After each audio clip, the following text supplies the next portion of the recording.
Hello and welcome to this video on the series on clause elements. This is focusing on the object element.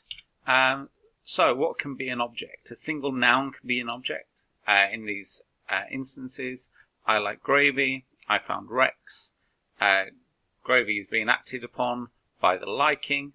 I found Rex is being acted upon as they're being found. Noun phrases, we brought a large chocolate cake. In this instance, the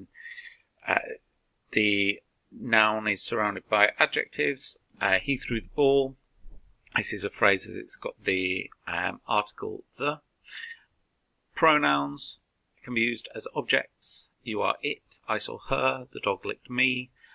And the one that's slightly different is some subordinate clauses. They can be used as the object. He said, I was an idiot. So the thing that's being said is actually a statement.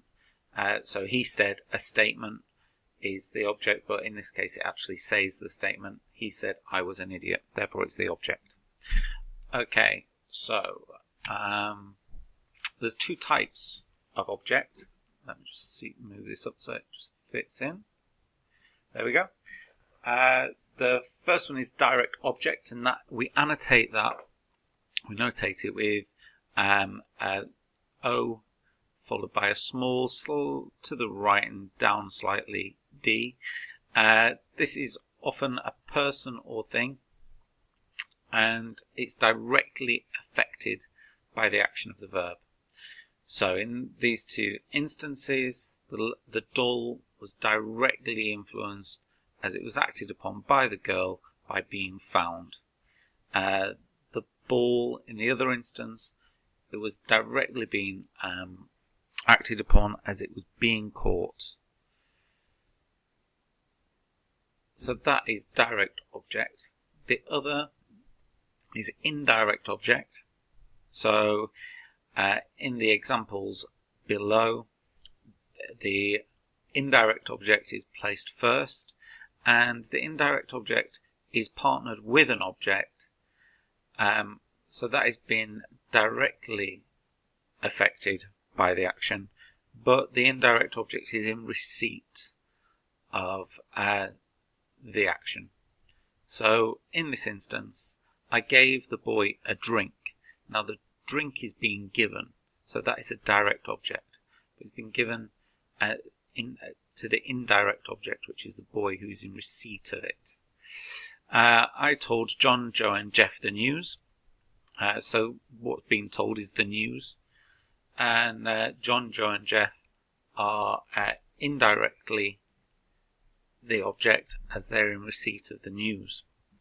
If you just note there, I did that on purpose. I put John, Joe and Jeff as a collection of nouns that together act as one object. You wouldn't label them as three indirect objects. They are one direct object as a noun phrase. Indirect object, I think. So we can switch that around. We can have the direct object first and followed by the indirect object. To make it make sense, we have to make the indirect object a prepositional phrase, and therefore adding a preposition into the clause. So if you look here, I gave the boy a drink becomes I gave a drink to the boy. A drink still being the direct object, and to the boy is still in receipt of it, therefore that phrase is now the indirect object.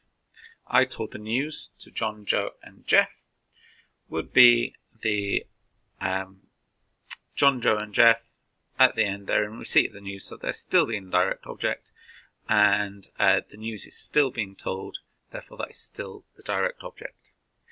The only other thing to mention is that you can have an SVO sentence with an indirect object. However, it does tend to be rarer, mainly because if you think about it, if we only know what's in receipt of the thing without knowing the thing, it relies on context to make sense. So the one that works here out of the examples is if we look at I told John, Joe and Jeff the news, you could say I told John, Joe and Jeff, but chances are that would only make sense if it was a reply to a question, for example. So who told John, Joe and Jeff the news? Oh, I told John, Joe and Jeff. So it doesn't tend to be as a complete unit.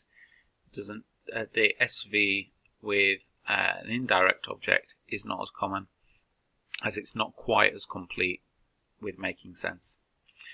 Okay, what I would suggest you do now is, if you look at a few sentences from a newspaper or a text, firstly identify ones that do have an SVO start of the sentence or an SVO sentence, and then have a look and see if you can identify the object, whether it's direct or indirect, or whether it's got both, and just familiarize yourself with the function of the object within a clause. Okay, thank you.